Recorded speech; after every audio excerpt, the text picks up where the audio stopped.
अगर आपको लगता है कि आपकी इंग्लिश परफेक्ट है, तो ये 10 ग्रामर क्वेश्चंस आपके लिए हैं। और सवाल ये है कि क्या आप इस टेस्ट में 10 आउट ऑफ 10 स्कोर कर सकते हो? So hello guys and welcome back to my channel Coops English Hub. और आज की वीडियो में हम करने वाले हैं ग्रामर टेस्ट, जिसमें 10 क्वेश्चंस होंगे। हर क्वेश्चन के लिए आपको 10 सेकंड का टाइम दिया जाएगा and then answer with explanation दिया जाएगा। Before starting, please subscribe to the channel and press the bell icon. So let's get started. So, first question is, she understands me better than dash. I, me, mine, or myself.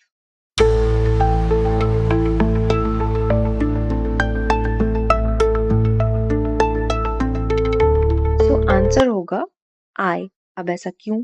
इस sentence को ध्यान से देखो। वो मुझे मुझसे भी ज्यादा समझती है। अगर हम कंप्लीट करेंगे इसको तो यही होगा ना, she understands me better than I understand myself.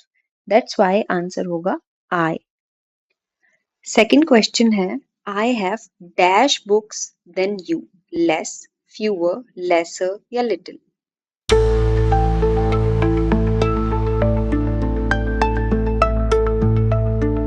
So the answer will be fewer, C. सबसे पहले जब हम कंपैरिजन करते हैं कि किसके पास कम है, तो फ्यूअर या लेस यूज होता है। तो ये दो ऑप्शंस तो वैसे ही हट गए। नाउ फ्यूअर एंड लेस के बीच में ये डिफरेंस होता है कि जब हम काउंटेबल नाउन की बात करते हैं, यानी वो चीज जिसको नंबर्स में गिना जा सकता है, लाइक 1 2 3 4, वहां फ्यूअर यूज होता है।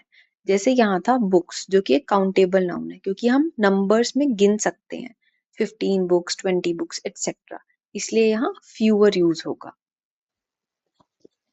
Third question, the boy jumped dash the well, in, on, into या एट।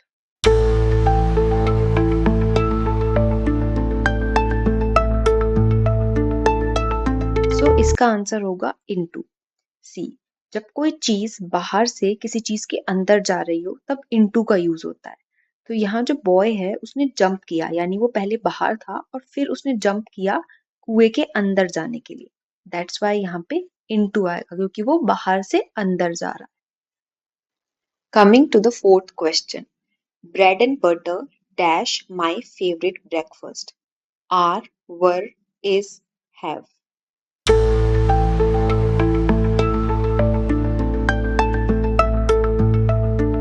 इसका आंसर होगा इज, क्योंकि यहाँ पर ब्रेड एंड बटर दो अलग अलग चीज नहीं है, ये एक सिंगल डिश है, इसलिए यहाँ पर इज का यूज होगा। जैसे dal and rice is a common lunch in many Indian homes, क्योंकि वो एक सिंगल डिश है। Fifth question, my phone dash have enough battery, do, isn't, doesn't.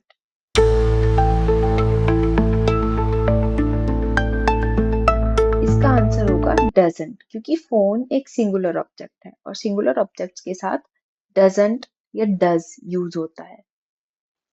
Now sixth question is, I take my dog dash a walk every morning, for, on, to.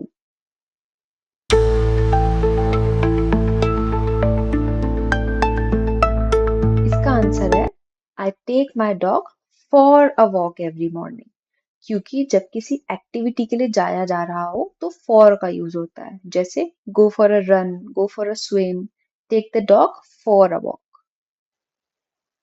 Seventh question, is there any relationship dash monkeys, human beings and robots, among, between, amid, amongst।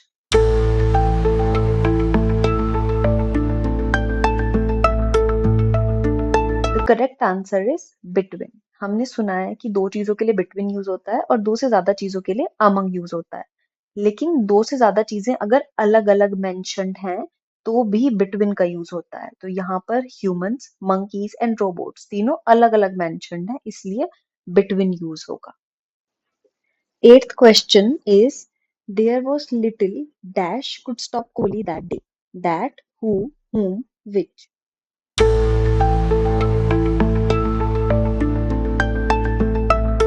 Correct sentence होगा, there was little that could stop Kohli that day. All, everything, nothing, much, little जैसे words के साथ हम लोग usually that का use करते हैं। Everything that happened, nothing that I said, little that could stop Kohli. Coming to the ninth question, I have dash work to do. Much, more, many.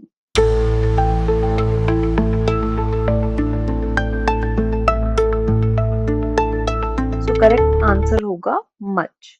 जैसे हमने सेकंड क्वेश्चन में देखा था कि fewer का यूज होता है काउंटेबल नाउन के साथ और लेस का यूज होता है अनकाउंटेबल नाउन के साथ, ठीक वैसे ही मैनी का यूज होता है काउंटेबल नाउन के साथ और मच का यूज होता है अनकाउंटेबल नाउन के साथ। तो यहाँ वर्क एक अनकाउंटेबल नाउन है, इसीलिए यहाँ मच वर्क आएगा।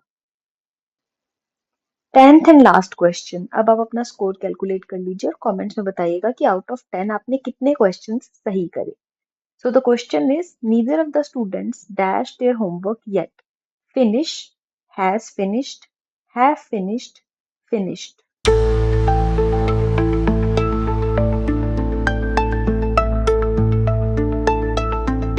Okay, so look, neither of the students, किसी भी स्टूडेंट ने dash their homework yet, अभी तक अपना होमवर्क फिनिश नहीं किया है। येट के साथ हमेशा हैज या हैव आता है क्योंकि येट प्रेजेंट परफेक्ट सेंटेंस को दिखाता है। येट का मतलब अभी तक। अब इसमें जो सब्जेक्ट है वो नीदर है, ना कि स्टूडेंट्स। नीदर सिंगुलर है तो इसके साथ हैज आएगा, तो करेक्ट आंसर होगा हैज फिनिश्ड। आई होप आपको वीडियो पसंद आई होगी। If yes, please do like the video, share करो अपने फ्रेंड्स के साथ and challenge them to score 10 out of 10। मिलते हैं नेक्स्ट वीडियो में, तब तक के लिए हैप्पी लर्निंग।